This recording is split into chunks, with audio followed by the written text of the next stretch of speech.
लाजम मलजूम है और जैसा कि आर्टिकल 63(1) में सालमियत और सिक्योरिटी के लफ्ज मुश्तरका तौर पे ये इकट्ठे इस्तेमाल किए गए हैं, लिहाजा इससे वाज़ेह हो गया है कि ये मुल्की सिक्योरिटी और सालमियत एक ही शय के दो नाम हैं और मुल्की इस्तेहकाम भी सिक्योरिटी में शामिल है। इसके बाद ये समझने में कोई ऐसी गुंजाइश जनाब स्पीकर नहीं रहती कि दो सूबाई हुकूमतों को अगर साबका वजीर साहब वफाक के खिलाफ उभार रहे हैं और ये एक संगीन नोयत का फेल बनता है, ये मुल्की इस्तेहकाम, सालमियत और सिक्योरिटी के खिलाफ एक घिनौनी साजिश है। और जब शौकत तरीन साहब ने बहसीयत वजीर ये हल्फ उठाया था तो उन्होंने अपनी वजारत में यह अहद किया था कि वो हमेशा मुल्की खुद मुख्तारी, सालमियत और बेहतरी के लिए काम करेंगे। आइन के आर्टिकल 5 में हर शहरी से ये आइन का आर्टिकल 5 मुतालबा करता है कि वो आइन का पाबंद और स्टेट का वफादार हो जनाब स्पीकर।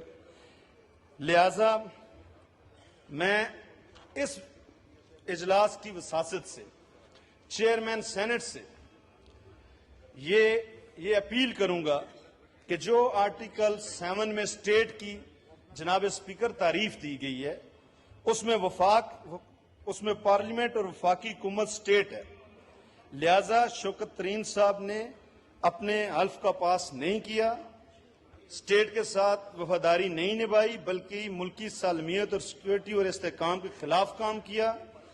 अगर ये साजिश में कामयाब हो जाते तो मुल्की सालमियत और सिक्योरिटी को शदीद खतरात लाक होते और ये अंदेशा नहीं बल्कि यकीन था अगर माशी तौर पे पाकिस्तान डिफॉल्ट कर जाता तो जनाब स्पीकर इस मुल्क में श्रीलंका जैसे हालात पैदा होते।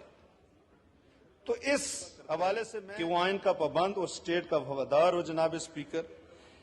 लिहाजा मैं इस इजलास की वसासत से चेयरमैन सेनेट से ये अपील करूंगा कि जो आर्टिकल 7 में स्टेट की जनाब स्पीकर तारीफ दी गई है उसमें पार्लियामेंट और वफाकी हुकूमत स्टेट है।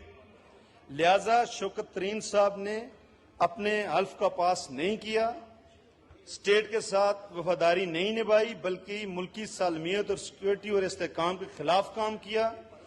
अगर ये साजिश में कामयाब हो जाते तो मुल्की सालमियत और सिक्योरिटी को शदीद खतरात लाक होते और ये अंदेशा नहीं बल्कि यकीन था अगर माशी तौर पे पाकिस्तान डिफॉल्ट कर जाता तो जनाब स्पीकर इस मुल्क में श्रीलंका जैसे हालात पैदा होते।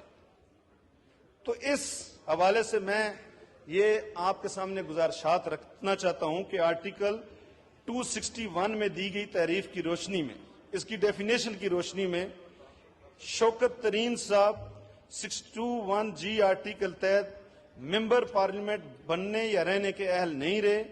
क्योंकि मैं ये सवाल इस ऐवान के सामने उठा रहा हूं, मेरी इस्तदा है कि आर्टिकल 63(2) के तहत शौकत तरीन साहब का जो अहली का रेफरेंस है वो इलेक्शन कमीशन को भेजा जाए जनाब स्पीकर। और मेरी एक और भी गुजारिश है, अगर इस पार्लियामान या इसमें बैठे हुए तमाम मेंबर्स की ये रिस्पांसिबिलिटी है, जिम्मेदारी है कि हम आइन की पासदारी करें। अदालतों के फैसलों में यह साबित हो चुका है कि जो साबका डिप्टी स्पीकर साहब हैं उन्होंने आइन के खिलाफ रूलिंग दी है। तो जनाब स्पीकर साबका स्पीकर साहब ने खुद इस कुर्सी पे बैठ के एडमिट किया कि वो आइन की वायलेशन कर रहे हैं। वो अपनी 24 साल की जो रफाकत है किसी एक जमात के सरबराह से, उसका ये तकाजा करते हैं कि मैं अपनी जमात के खिलाफ और अपने लीडर के खिलाफ इस कुर्सी पे बैठ के मैं रूलिंग नहीं दे सकता। तो जनाब स्पीकर उस पर भी हमें कार्रवाई करनी चाहिए। इस ऐवान को, इस पार्लियामान को साबका स्पीकर साहब ने इस कुर्सी पे बैठ के एडमिट किया और फिर जो वायलेशन हुई जनाब स्पीकर, जब आइन में जब एक मुंतखब वजीर आजम के खिलाफ एक आईनी तरीकाकार लिखा है तहरीक अदम एतमाद का, वो आईनी तकाजे नहीं पूरे किए गए। इस ऐवान के अंदर पूरी कोशिश की गई कि इस ऐवान को बेतौकीर किया जाए, पूरी कोशिश की गई कि आइन को रौंदा जाए, तो जनाब स्पीकर, आज आइन तकाजा करता है इस पार्लियामान से और उसमें बैठे हुए लोगों से कि उन आइन शिकनों के खिलाफ हमने क्या कार्रवाई की। तो मेरी होगी कि जो आइन की वायलेशन हुई तहरीक अदम एतमाद के दौरान कौमी असम्बली के अंदर, उस पर भी कार्रवाई की जाए। और शौकत तरीन साहब ने जो साजिश की पाकिस्तान को माशी तौर पर तबाह करने की, यहां माशी इस्तेकाम जो है वो पाकिस्तान की सिक्योरिटी का लाजमी जुज है। अगर माशी तौर पर पाकिस्तान मजबूत होगा तो हम अपनी सिक्योरिटी को मजबूत बना सकते हैं। अगर माशी तौर पर ये स्टेबल होंगे तो हम अपने दुश्मनों का मुकाबला जनाब स्पीकर कर सकते हैं। ये 23 करोड़ लोगों का मुल्क है।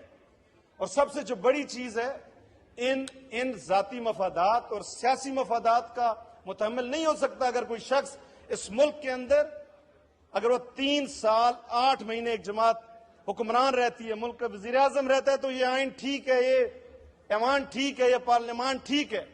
और अगर आइनी तरीके से उसको हटा दिया जाता है तो जो अल्फाज वो इस आइन और इस ऐवान के बारे में इस्तेमाल करते हैं उसके हवाले से नोटिस जनाब स्पीकर लेना चाहिए हमें।